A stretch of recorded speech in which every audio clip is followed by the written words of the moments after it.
নমস্কার।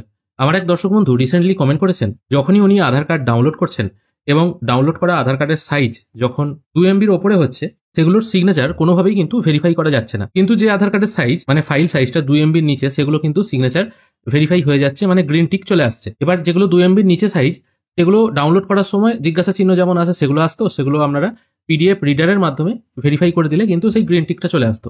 এখন আমি ফক্সিট রিডার ডাউনলোড করেছি। এই ফক্সিট রিডারের এটা হচ্ছে লেটেস্ট ভার্সন। এখানেও কিন্তু সিগনেচার ইনভ্যালিড দেখাচ্ছে। এটা আমি যখন ভেরিফাই করার চেষ্টা করছি, এখানে সিগনেচার প্রপার্টিজ আসছে, এখানে কিছু টাইপ করাও যাচ্ছে না। অ্যাডভান্স প্রপার্টিজ অপশনে এলেও এখানে নট অ্যাভেলেবেল দেখাচ্ছে, দিয়ে এটাকে ক্লোজ করে দিতে হচ্ছে। এটা কিন্তু কিছুই করা যাচ্ছে না। এই একই পিডিএফ আমি অ্যাডোবি রিডারে ওপেন করেছি, এটাও অ্যাডোবি রিডারের লেটেস্ট ভার্সন। এখানেও সিগনেচার ইনভ্যালিড দেখাচ্ছে। আমি এখানে ক্লিক করছি, এখানেও কিন্তু এরর চলে আসছে। ওকে করলেও কিছু কাজ হচ্ছে না। এবার এই অবস্থায় আপনারা কি করবেন?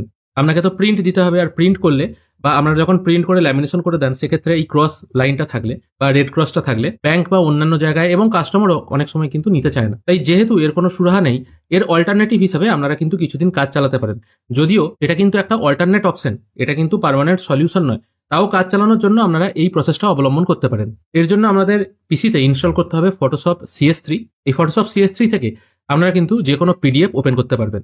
আমি এই আধার কার্ডটা ড্র্যাগ অ্যান্ড ড্রপ করছি ফটোশপের উপরে। যেহেতু এটা পাসওয়ার্ড প্রোটেক্টেড, সেই জন্য এখানে আধার কার্ডের যে পাসওয়ার্ডটা আছে, মানে নামের প্রথম 4টে অক্ষর এবং জন্ম সালটা এখানে পুট করে আমি ওকে করছি। খেয়াল করে দেখুন, এখানে আমি পাসওয়ার্ড পুট করার সঙ্গে সঙ্গে ফাইলটা ওপেন হয়ে গেছে। তারপর আমি ওকে করছি। খেয়াল করে দেখছেন, এটা কিন্তু সেই একই আধারটা। অবশ্যই এখানে আগে আধারের সাইজটা আমি একবার দেখিয়ে দিচ্ছি।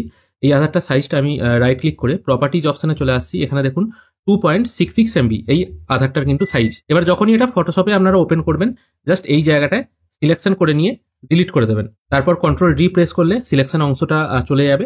তারপর লেয়ার অপশনে গিয়ে ফ্ল্যাটেন ইমেজ করে দেবেন, তাহলেই কিন্তু এই সিগনেচার বা রেড ক্রস বা টিক সাইন এইগুলো কিন্তু আর থাকবে না। এরপর আপনারা যদি প্রিন্ট আউট দেন, তাহলে কিন্তু জিনিসটা ইজিলি প্রিন্ট আউট হয়ে যাবে। এবার জিজ্ঞাসা চিহ্ন যদি থাকে, সেক্ষেত্রে আপনাকে কাস্টমার বলতে পারে ওটাকে যেন গ্রিন টিক করে দেওয়া হয়। রেড ক্রস থাকলেও কাস্টমার একই বলবে, কেন এটা রেড ক্রস, বা ব্যাংকেও অসুবিধার সম্মুখীন হতে পারেন। তাই এখানে যদি কিছুই না থাকে, সেক্ষেত্রে তো কোনো অসুবিধা নেই। আর যদি কাস্টমার এখানেও সমস্যা করে, সেক্ষেত্রে আপনারা বলতে পারেন আধার কার্ডের যে নিচের অংশটা আছে, সেটা শুধুমাত্র প্রিন্ট করে ল্যামিনেশন করে দিচ্ছি। সেটা আপনারা কিন্তু ইউজ করতে পারেন।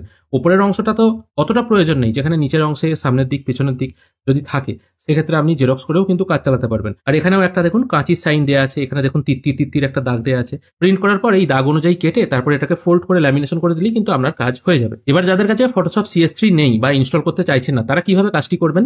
গুগলে জাস্ট টাইপ করবেন আনলক পিডিএফ। একদম যে প্রথম লিঙ্কটা চলে আসবে, সেই লিঙ্কটার উপর একবার ক্লিক করবেন। তারপর যে ফাইলটা আপনি আনলক করতে চাইছেন সেটা সিলেক্ট করবেন। তারপর আনলক পিডিএফ অপশনে ক্লিক করবেন। এখানে কিছুক্ষণ প্রসেসিং হতে সময় নেবে। তারপর এখানে যে পিডিএফটির পাসওয়ার্ড আছে, মানে আধারের যে পাসওয়ার্ডটি আছে, সেই পাসওয়ার্ডটা এখানে পুট করতে হবে। এটা এখানে পুট করে সেন্ড করবেন। তারপর ডাউনলোড আনলক পিডিএফ এই অপশনটায় ক্লিক করবেন। এবার আনলক করা পিডিএফটি আমি যখন ডাউনলোড করলাম, এখানে দেখুন ওই জায়গাটা কিন্তু আর নাই। এভাবেও কিন্তু আপনারা কাজটি করতে পারবেন। এবার তাহলে আপনাদের বক্তব্য হতে পারে, যেখানে আপনি বলছেন শুধু নিচের অংশটি প্রিন্ট করে ল্যামিনেট করে দিলেও কিন্তু সমান ভ্যালুয়েবল, তাহলে এত কিছু ঝামেলায় গিয়ে লাভ কি? যেমন ক্রস চিহ্ন আসছে থাক, ওই অবস্থাতেই আমরা প্রিন্ট আউট করি। তারপর ওপরের অংশটাকে বাদ দিয়ে শুধুমাত্র নিচের অংশটা আমরা যদি ল্যামিনেশন করে দিই, সেক্ষেত্রে অসুবিধা কি আছে? এক্ষেত্রে অসুবিধা একটাই, আপনাদেরকে টোটাল জিনিসটা প্রিন্ট আউট করতে হচ্ছে। সেক্ষেত্রে যেমন কালি খরচ হচ্ছে, যদি কালার প্রিন্ট আউট করেন সেক্ষেত্রে খরচাও বেশি হচ্ছে। সেই জন্য যারা পুরোটা নিতে চাইছেন, মানে গোটা আধার কার্ডটা নিতে চাইছেন, তারা এই প্রসেস ফলো করবেন। আর যাদের মনে হচ্ছে শুধুমাত্র নিচের অংশটা দিলেই কাজ হবে, তারা নিচের অংশটা কিন্তু ইউজ করতে পারেন। সেক্ষেত্রে এত ঝামেলায় গিয়ে লাভ নেই। নেক্সট যদি কোনো আপডেট পাই বা রেড ক্রস কি করে সলিউশন করতে হয়, সেটার যদি কোনো রকম সমাধান করতে পারি, তাহলে অবশ্যই এই চ্যানেলে ভিডিও আসবে। আশা করি আপনাদের আজকের এই ভিডিও ভালো লেগেছে। ধন্যবাদ।